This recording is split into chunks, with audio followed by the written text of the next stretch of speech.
Processus électoral des partenaires du Mali continue de se mobiliser. Le PNUD offre du matériel et équipements électoraux et signe avec le ministère de l'administration territoriale une lettre d'accord de 4 milliards de francs CFA allant dans la prise en charge des agents électoraux. La CEDEAO, à son tour, promet 600 millions de francs CFA. Campagne d'information et de sensibilisation pour la commission Dialogue et Réconciliation à travers tout le Mali. Son président, avec une forte délégation, a sillonné les régions de Gao, Tombouctou et Mopti. Partout, les missions de la CDR ont été expliquées. Nous sommes vendredi 12 juillet, premier vendredi saint du mois béni de Ramadan. Mesdames et messieurs, bonsoir et bienvenue dans cette édition, une édition que nous ouvrons avec l'arrivée aujourd'hui en début d'après-midi à Paris du président de la République par intérim. Le professeur Dioncounda Traoré a été accueilli par le ministre malien des Affaires étrangères et de la coopération internationale, le ministre secrétaire général de la présidence ainsi que par l'ambassadeur du Mali en France. Dans la capitale française, le président de la République par intérim assisté au défilé militaire entrant dans les festivités marquant le 14 juillet, fête nationale de France. Le chef de l'État malien profitera de ce voyage pour décorer le président de la République française et des officiers français. Dioncounda Traoré rencontrera également à Paris le secrétaire général des Nations Unies, Ban Ki-moon. Voilà, le président de la République par intérim à Paris cet après-midi à l'aéroport Le Bourget. Vous aurez les échos de ce voyage du chef de l'État dans nos prochaines éditions avec nos envoyés spéciaux, Tchessera Emmanuel Dambélé et Adama Kamara.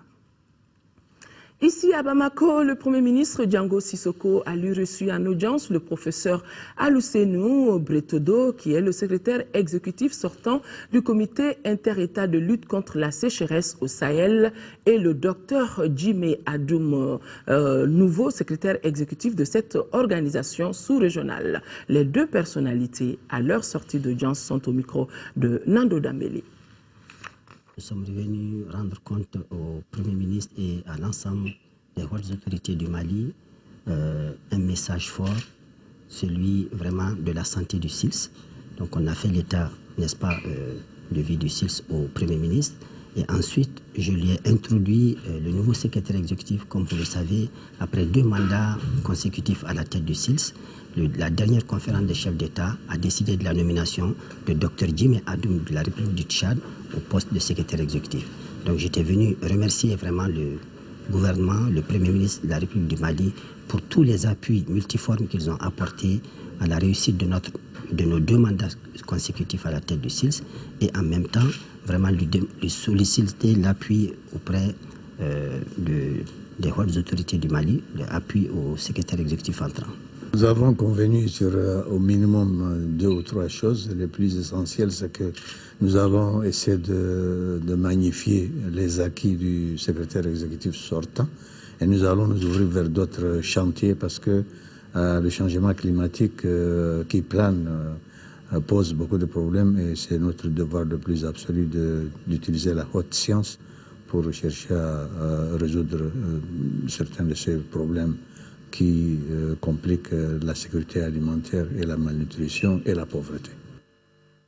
Nommé secrétaire exécutif du comité inter-État de lutte contre la sécheresse au Sahel, SILS, en 2007, notre compatriote Alusenou Bretodo vient de passer 6 ans, soit 2 mandats à la tête de cette organisation. Il a passé ce matin donc le témoin au Tchadien Jimé Adoum, précédemment ministre coordinateur du SILS. C'était au cours d'une cérémonie, vous le voyez sur ces images, au cours d'une cérémonie solennelle présidée par le ministre de l'Agriculture Baba Berté.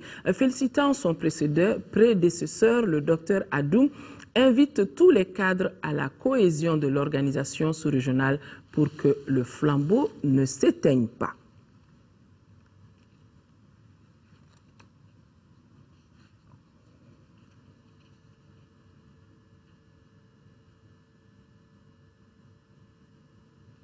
Voilà, cérémonie de passation entre le nouveau secrétaire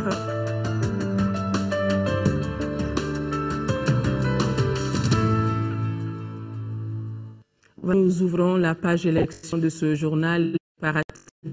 Du 28 juillet prochain vont bon train un important lot d'euros d'une valeur de 230 millions au ministère de l'administration territoriale, de la décentralisation et de l'aménagement du territoire. Les deux parties ont aussi signé une lettre d'accord sur l'opération de paiement des agents électoraux d'un montant de 4 milliards de francs CFA. La CEDEAO, ne voulant pas rester en dehors de cet accompagnement, a annoncé une contribution d'environ 600 millions de francs CFA. Compte rendu signé de Moussokora Konaté.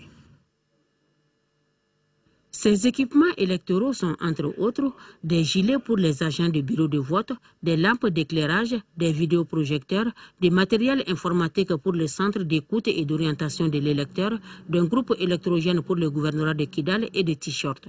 À ce lot, il faut ajouter les copies des documents électoraux comme la loi électorale et les guides de l'électeur. Au cours de cette remise des matériels, il a été aussi question de formation et d'intéressement des agents électoraux. À cet effet, les deux structures ont signé une lettre d'accord. Nous avons 125 000 agents électoraux qui doivent être formés, qui doivent être payés le jour du scrutin pour que les opérations se déroulent dans de bonnes conditions. Cette opération a un coût estimé aujourd'hui à 4 milliards de francs CFA. S'agissant des équipements et des matériels électoraux, ils ont une valeur de 230 millions de francs CFA.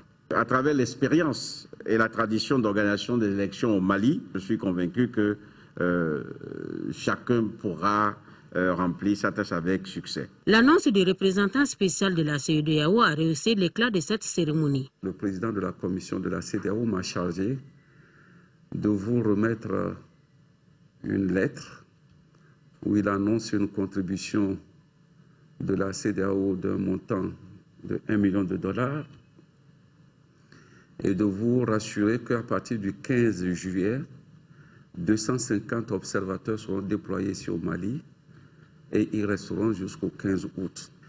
Et ensemble, nous allons conduire la barque jusqu'à bon port. Le ministre de l'administration territoriale, de la décentralisation et de l'aménagement du territoire a remercié les donateurs tout en les rassurant que son département mettra tout en œuvre pour mériter la confiance placée au Mali.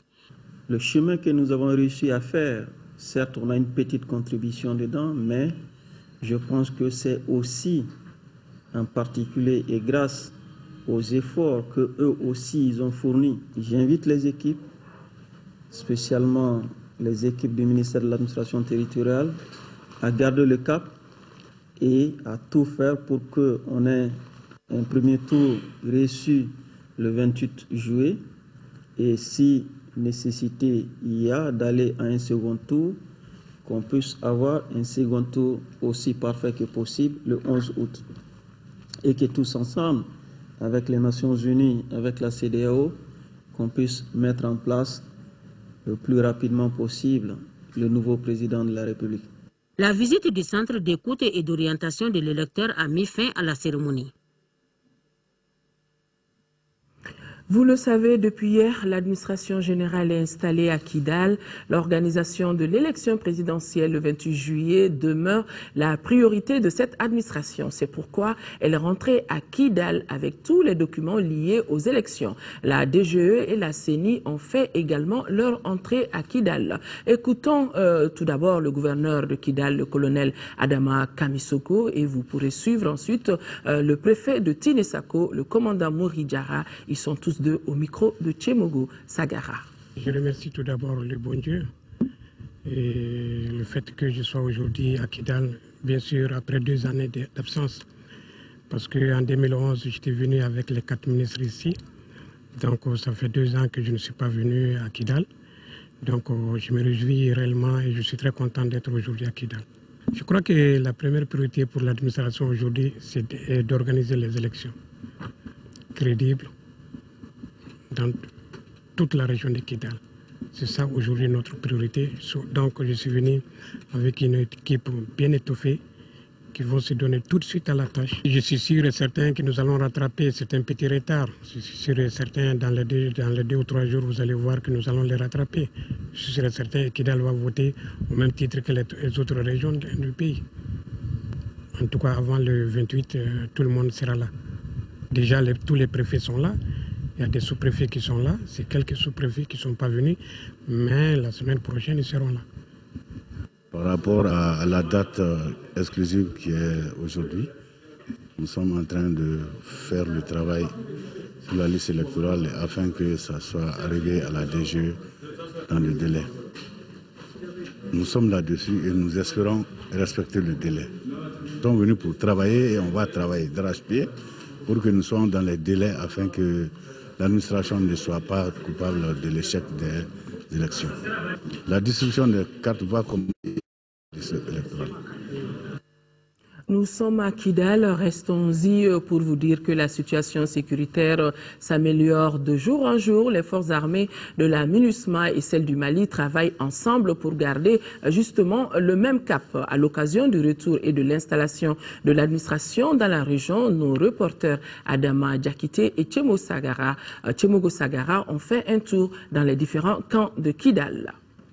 À Kidal, on note aujourd'hui un calme sensible sur le plan sécuritaire. L'élection du président de la République le 28 juillet sera sécurisée par la MINUSMA. Déjà, les militaires présents dans la ville de Kidal ont pris toutes les dispositions pour maintenir cet élan. Les situations maîtrisées où on a vécu un calme assez sensible au niveau de la population, mais aussi au niveau de la situation militaire. Au niveau de la force de réaction rapide, j'ai 2 unités et les autres unités sont vers l'arrière, Gao et Sévaré. Des unités d'intervention qui ont été donc déployées ici pour renforcer la capacité militaire au niveau de Kidal, où il y avait déjà 2 forces, la force Serval et la force Sab, qui ont longtemps évolué dans cette zone.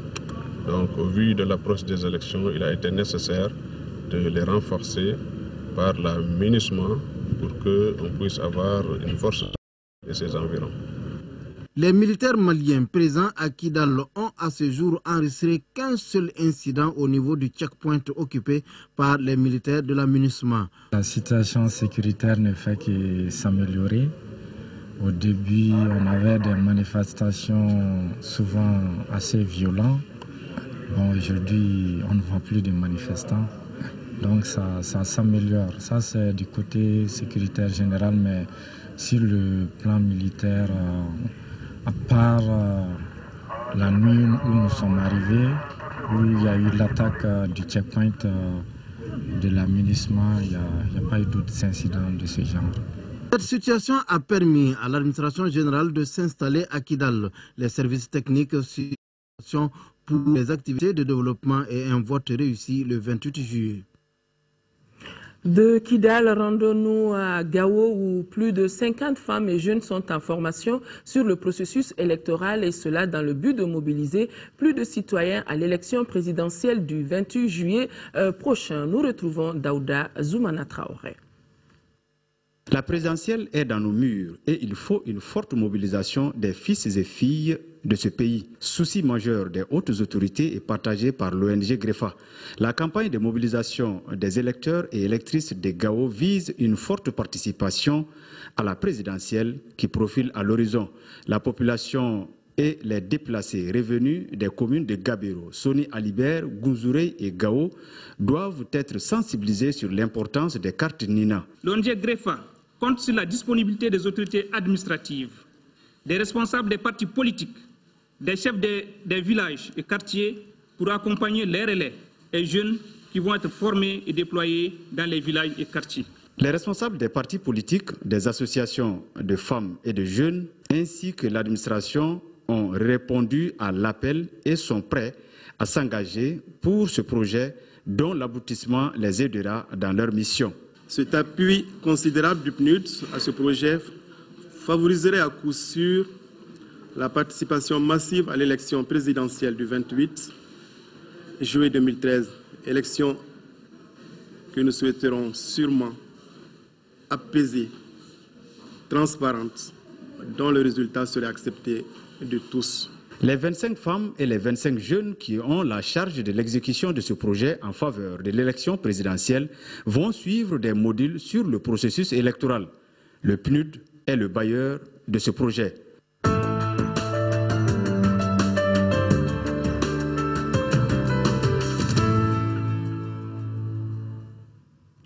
Dans le cadre de l'organisation de la campagne médiatique de l'élection présidentielle du 28 juillet, le président du Comité national de l'égal accès aux médias d'État invite les candidats dont les noms suivent à se présenter au siège de l'organe demain samedi 13 juillet pour l'enregistrement de leur message de campagne. 9h30, M. Ahmed So du RTD.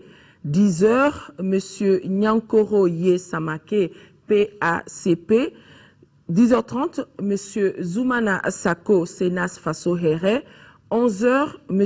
Ousseinou Guindo de la CODEM.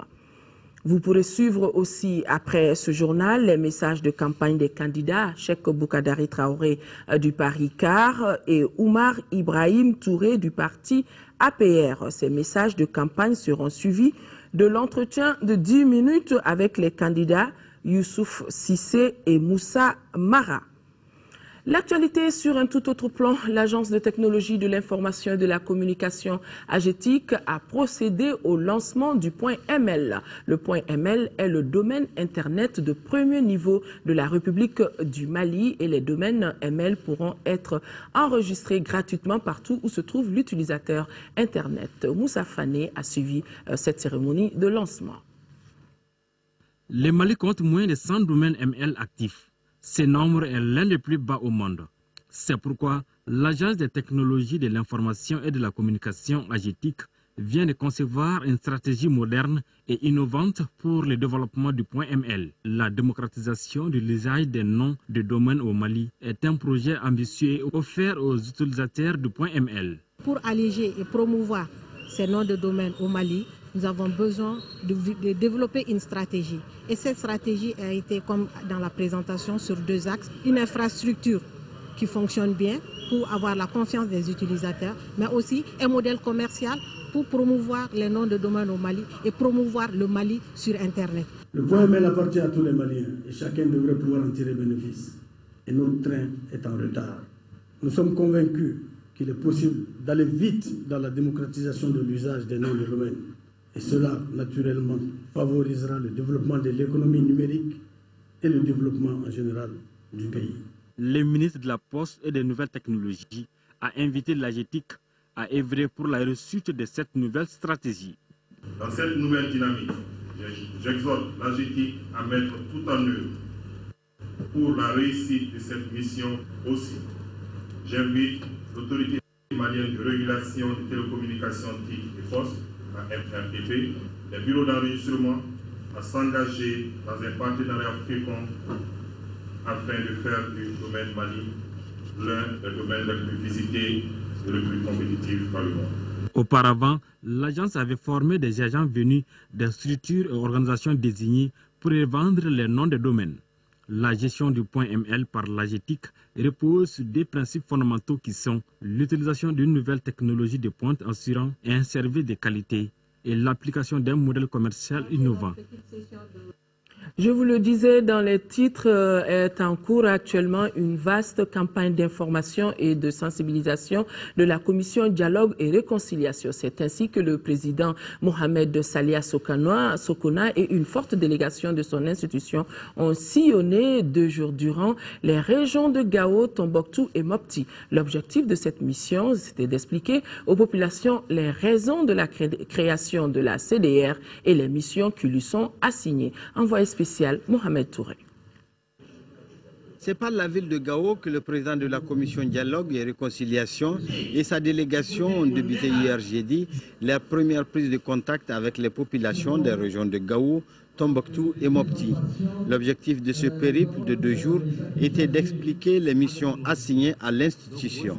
Les gens ont beaucoup apprécié le fait qu'on soit venu à eux, qu'on puisse donner tous les détails, qu'on puisse réellement expliquer les mandats, qu'on puisse expliquer les missions de la commission et surtout leur demander leur concours, leur contribution, leur demander l'accompagnement et surtout être aussi, même étant bénéficiaire, qu'ils soient aussi les acteurs. C'est des acteurs incontournables.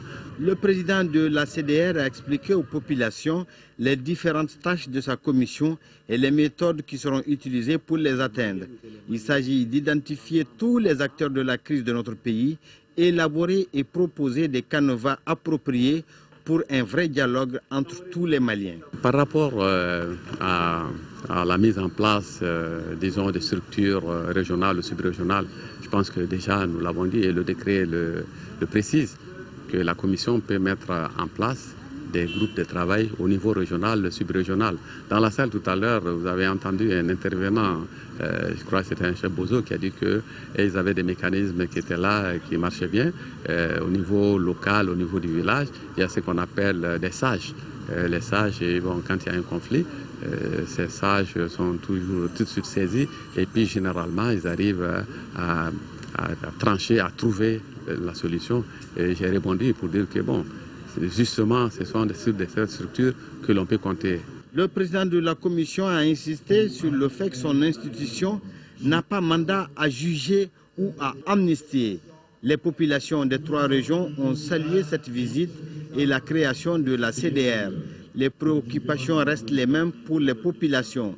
La création d'organes locaux de la CDR dans toutes les régions, la mise à disposition au CDR des organes de gestion de conflits déjà existants au niveau des régions. S'agissant du mot vérité, c'est revenu un peu partout. Quand on dialogue, justement, il y a toujours jailli, la vérité jaillit toujours.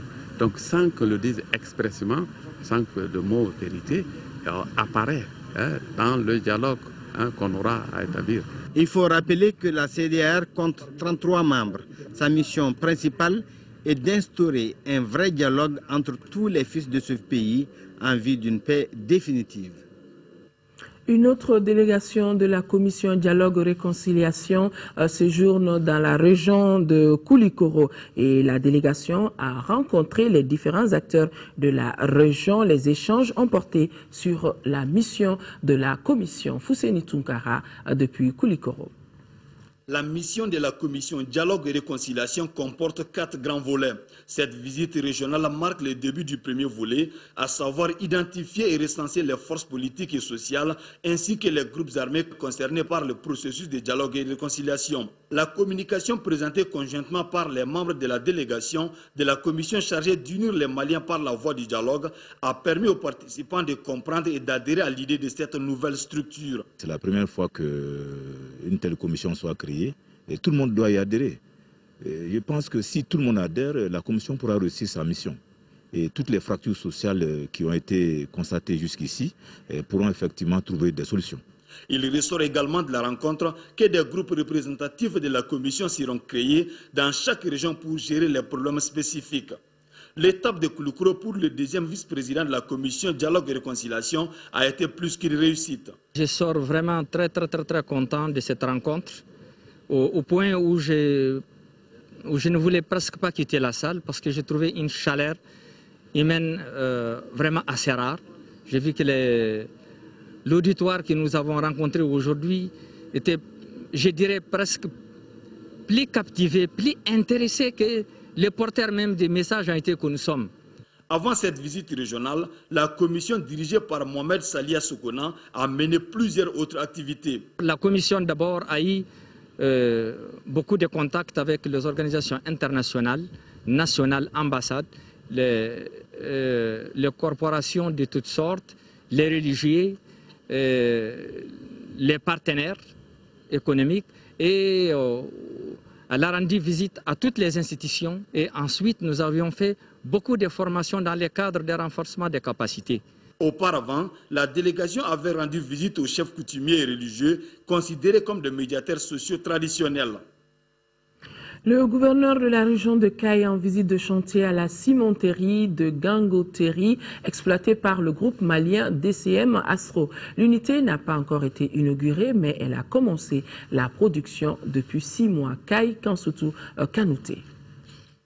Le gouverneur de région, le colonel Salif Traoré, s'est rendu mercredi dernier au site DCM Astro de Gangoteri pour échanger avec l'administration sur la production. Le directeur général de DCM Astro n'a pas tardé à remercier le gouvernement malien grâce auquel ce site a été construit dans un bref délai. Ce site qui produit 1 200 000 tonnes de ciment par an, dont 2300 tonnes de calcaire par jour, est la plus grande unité du groupe indien en Afrique, a ajouté M. Dev Reo, le directeur général. Il a ensuite, en compagnie de son personnel, fait visiter au gouverneur et à sa délégation la salle de contrôle qui est le cœur de l'usine, car c'est à partir de là et à travers des ordinateurs que tout est contrôlé, de la carrière au produit fini. Le plancher pour four qui chauffe jusqu'à 1450 degrés et le refroidissement jusqu'à 80 degrés, le bâtiment de précalcination, le central thermique, la tank d'eau pour le refroidissement et l'installation de Benenco qui ravitaille en carburant les 26 groupes de l'usine à une consommation de 58 000 litres par jour ont tous été visités par le gouverneur et sa délégation. Je vois qu'il y a encore de la marge, tant entendu que les miniers sont là, ont besoin de ciment.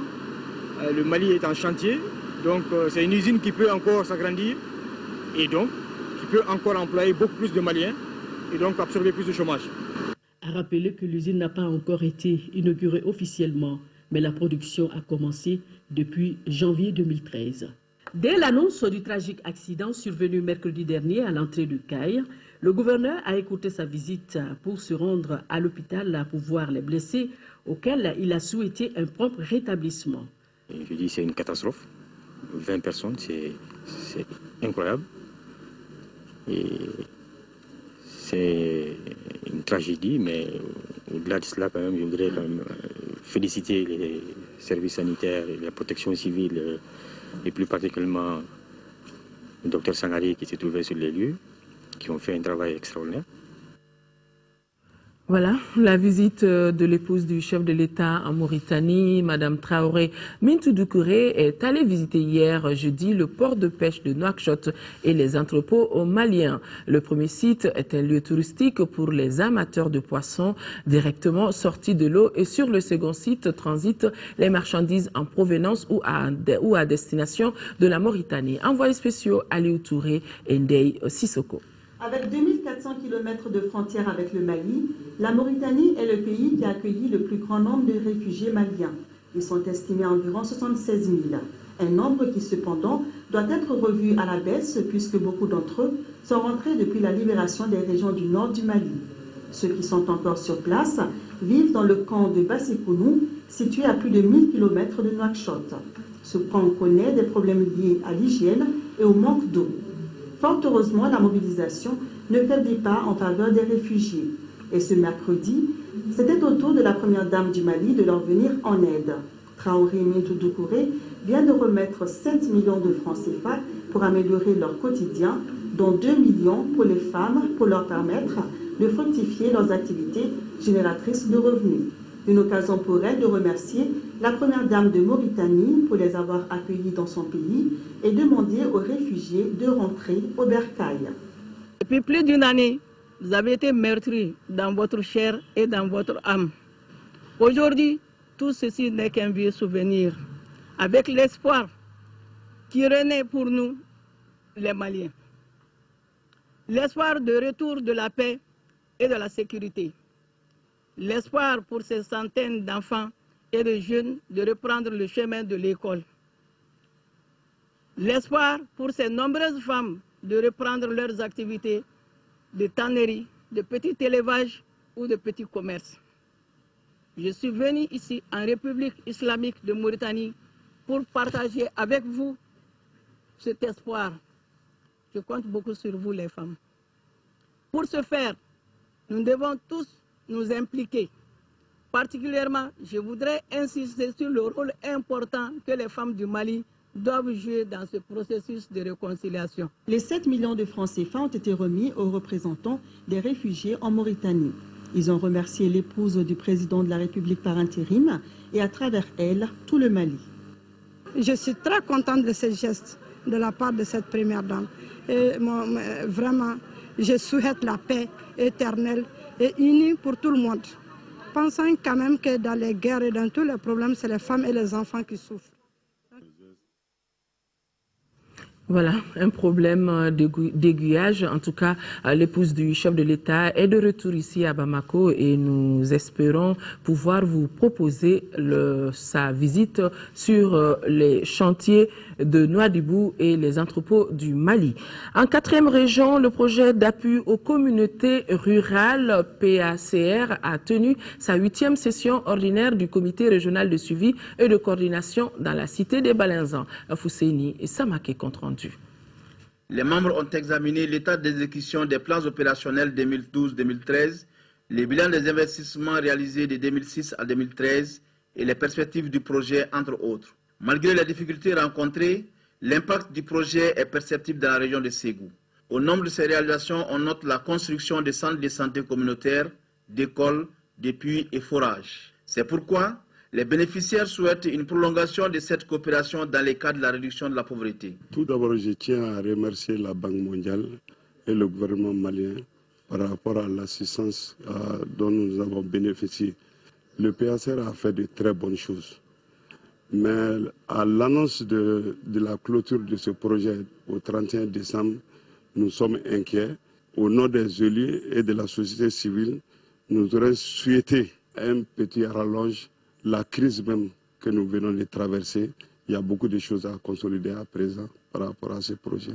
Sans tenir compte du volet renforcement des capacités, les engagements du projet au niveau de la région de Ségou sont estimés à environ 4,4 milliards de francs CFA d'investissement au titre des surcomposantes B, C et E du PACR. Notons que le projet d'appui aux communautés rurales PACR œuvre pour une amélioration des conditions de vie des populations dans ces zones d'intervention à travers la croissance des revenus et la création d'emplois dans les 12 communes de la région de Ségou.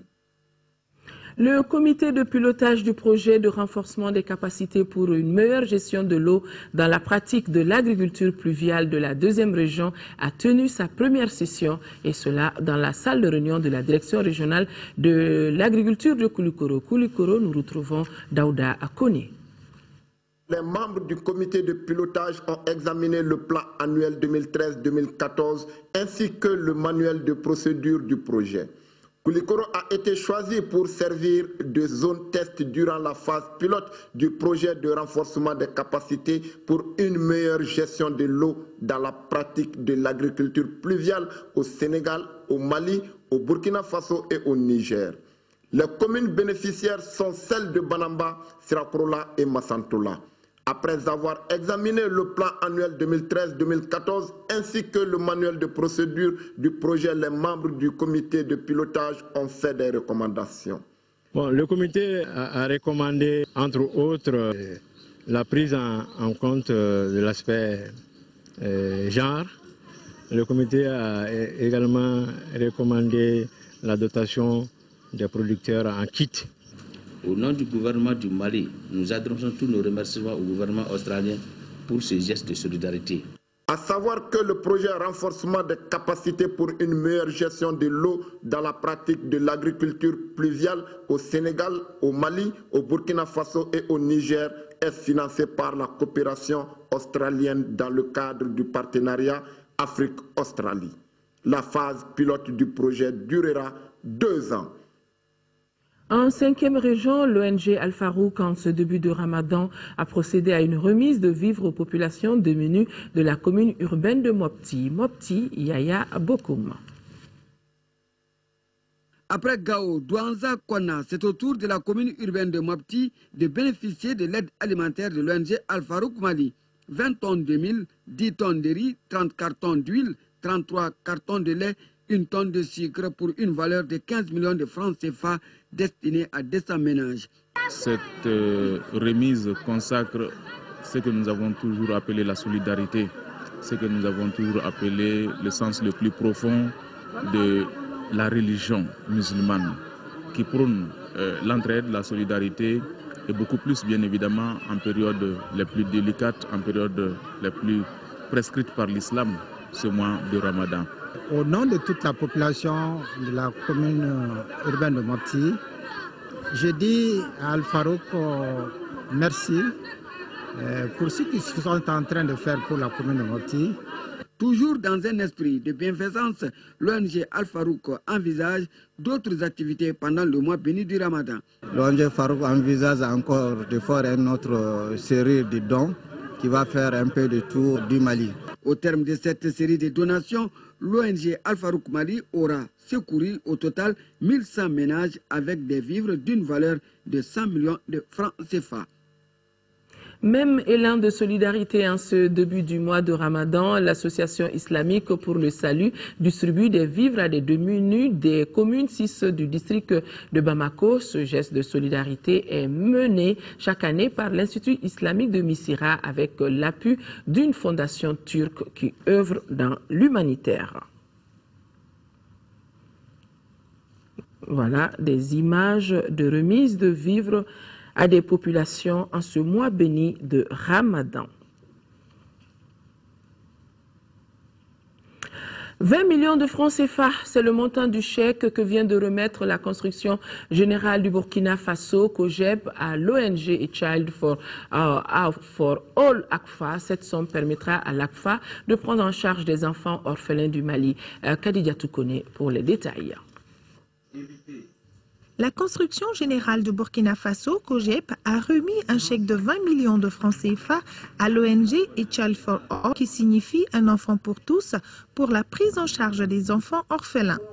La remise du chèque a eu lieu dans la maison d'enfance de la fondatrice de ACFA Mali à Badalabougou, qui est également la maison d'accueil des enfants. Ce don, c'est à moi-même, parce qu'on parle d'orphelins, comme je l'ai été. Voilà, parce que ces enfants-là, ce sont nos enfants, ce sont nos petits frères. C'est tout ce qui nous est cher dans la vie, c'est l'enfant. À tout moment, quand on a l'occasion de le faire, on ne manquera jamais, parce qu'il n'y a pas de raison que je ne vienne pas en aide à un soutien à ACFA. Créé depuis 2010, et Child for All cause de fonds en leur donnant un toit, une bonne éducation, bref, un avenir certain. Le centre d'accueil du district de Bamako fait toutes les enquêtes avec le tribunal des enfants avant de nous donner les enfants. C'est comme ça qu'on les reçoit. C'est bon de savoir qu'on peut compter sur des gens. Et comme je le dis toujours, si on compte sur soi-même aussi, parce que l'Afrique, c'est l'Afrique. Burkina, Mali, nous sommes tous en Afrique ici. Alors si on tient compte du fait que l'Afrique est en train de céder elle-même aussi, c'est très important, parce qu'on ne peut pas passer la vie à tendre la main seulement. Quelque chose d'important. Je dis ici, et je veux que tout le monde l'entende, je ne veux pas que cette organisation continue à tendre la main. Avec ce don, la fondatrice de ACFA Mali entend élargir sa maison d'accueil qui compte aujourd'hui 12 enfants, filles et garçons. Le ministère de la Santé a organisé hier le 26e anniversaire de l'Organisation ouest-africaine de la santé. Le thème retenu est lutte contre le VIH-Sida et le développement durable. Contribution du secteur privé à la production des antirétroviraux, c'est le thème retenu. Reportage signé Agibou Koulibaly. La lutte contre le VIH-Sida et le développement durable. Contribution du secteur privé à la production des antirétroviraux. C'est le thème de la journée de l'Organisation ouest-africaine de la santé. Dans notre pays, la lutte contre cette maladie a connu des progrès. Selon les enquêtes démographiques et de santé EDSM 3 et 4 de 2001 et 2006, le taux de prévalence du VIH-Sida a évolué de 1,7% à 1,3%. Au cours de l'année 2012, malgré deux aléas que sont la suspension du financement du Fonds mondial et la crise politique et sécuritaire, il a été obtenu les résultats suivants.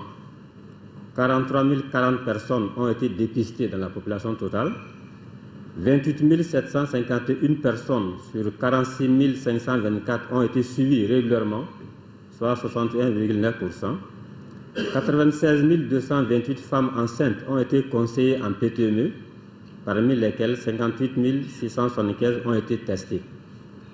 829 enfants nés des mères séropositives sur 890 ont été mis sous ARV, soit 93%. La journée a été l'occasion pour les responsables de la santé de mieux faire connaître l'organisation sous-régionale mise en place par les chefs d'État et de gouvernement de la CEDEAO. En matière de santé également, on a une organisation qui coordonne les actions sanitaires au niveau de la région ouest africaine et qui a été désignée, créée par le sommet des chefs d'État. Et à ce titre, il coordonne vraiment la lutte contre les maladies. L'Organisation ouest-africaine de la santé a pour mission d'appuyer les efforts des États membres de la CEDEAO. Chose promise, chose due, nous sommes à mesure de vous proposer à présent le reportage de la visite de l'épouse du chef de l'État en Mauritanie. Traoré Mintou Doucouré est allé visiter le port de pêche de Nouakchott et les entrepôts maliens. Le compte-rendu de nos envoyés spéciaux Ndeye Sissoko et Aliou Touré. Le centre d'intérêt de Nouakchott, c'est bien la pêche. D'ailleurs, les eaux mauritaniennes sont considérées comme parmi les plus poissonneuses au monde. Ici, au port de pêche de la ville, le poisson est abondant et les pêches sont bonnes. Un lieu à voir absolument. La première dame, accompagnée de la ministre mauritanienne des Affaires sociales, de l'enfance et de la famille, a profité de son séjour mauritanien pour visiter ce jeudi le marché aux poissons. Traoré Mintou Doucouré a été accueilli avec allégresse par les pêcheurs et les vendeuses de poissons. Au programme, tour du marché. Saule, dorade, rouget, filet de lotte, capitaine et autres figures parmi les poissons proposés. Juste après, elle s'est rendue avec sa délégation aux entrepôts maliens de Mauritanie et Mamou, logés sur un site de 12 000 m² offert par la Mauritanie pour un bail de 99 ans. Le Mali étant un pays enclavé, les entrepôts maliens en Mauritanie, inaugurés en 2002, ont été créés pour rentabiliser les échanges commerciaux en matière de transport et de transit entre nos deux pays. Seulement, le corridor connaît quelques difficultés. De Nouakchott à la frontière du Mali à Gougui, nous retrouvons 50 postes de contrôle. Nous souhaitons surtout la fluidité du trafic réellement en diminuant le nombre de postes de contrôle, ce qui permettra aux opérateurs économiques maliens de faire leurs formalités de transit à temps et rejoindre Bamako en un laps de temps pour s'occuper réellement de leurs activités quotidiennes. Au niveau du trafic des passagers, le tronçon connaît réellement d'énormes difficultés, puisque de Bamako jusqu'à la frontière de Gougui, mais une fois au niveau du poste de contrôle, les passagers sont obligés de débarquer pour prendre réellement des véhicules mauritaniens pour se rendre à Nouakchott. D'où réellement beaucoup de tracasseries réellement au niveau de nos compatriotes maliens. Les solutions, si elles étaient trouvées, permettraient aux entrepôts maliens d'accroître leur chiffre d'affaires et de faire du port de la Mauritanie une destination très prisée. Voilà, mesdames et messieurs, avant de refermer définitivement ce journal, ce communiqué très important, très attendu par la communauté musulmane du Mali. Le ministre de l'administration territoriale et de la décentralisation et de l'aménagement du territoire informe la communauté musulmane du Mali que les frais du pèlerinage au lieu saint de l'islam pour la campagne 2013 sont fixés à 2 951 400 francs CFA. Le coût arrêté pour la présente campagne se décompose comme suit.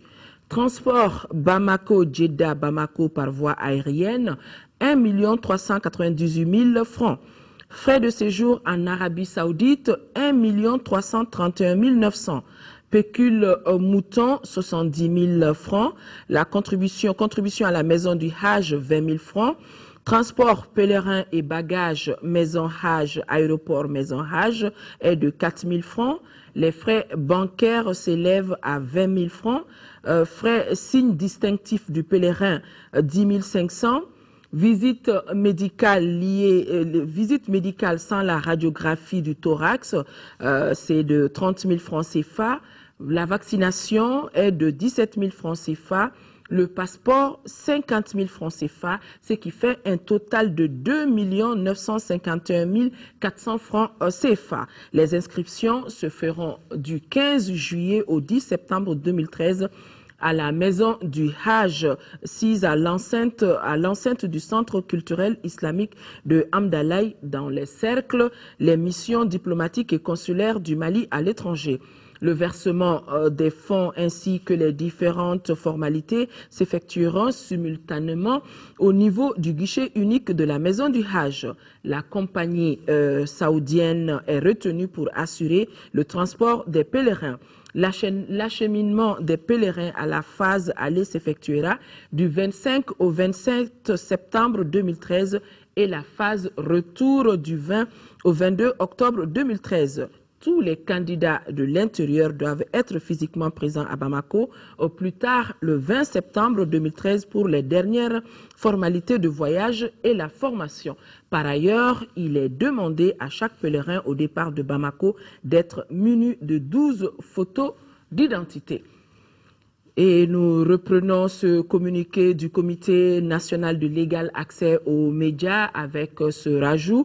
Vous pouvez suivre donc après ce journal les messages de campagne des candidats.